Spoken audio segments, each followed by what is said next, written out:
some creative accounting when it came to the differences between everyone's net and gross wages. It all came to a boiling point when I received a phone call at 3 a.m. on the night I was supposed to drive the boys back home in the morning. The customer called. One of the boys has been arrested for drunken disorderly. He didn't have ID on him, only the workplace identity card. So they phoned our customer in the middle of the night to help identify the foreman of that animal. So yeah, I got called to pick him up. I ate a lot of shit that day. When I came back home, I had a good long sit down with Rat Boss, told him I was done with that bullshit and that it was time to settle accounts. He sort of half-heartedly apologised.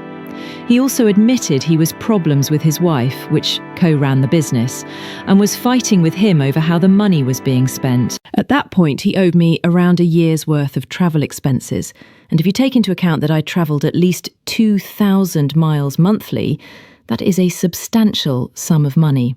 He apologetically asked me to wait a bit on that money because his wife is cock-blocking him on any major expenditures. He also asked me to stay on with his for just a few months on minimum wage, just until he can put a decent crew together. The idiot that I was accepted his proposal. There was no reason not to trust him. After all, we've known each other for almost 7 years at the time. I didn't think it unreasonable to give him time to fix this. But I did have one condition, though. I needed half the money he owed me by the end of September because I'm having some work done on my house. He said that shouldn't be a problem this far in advance. I said, okay, we have a deal, but I remained suspicious. A couple months went by. I worked for RB locally on minimum wage, except the problem is that even that wage came in late. My hackles were raised.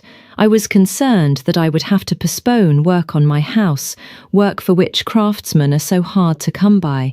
You have to pay a deposit to prove you were serious about needing that work done.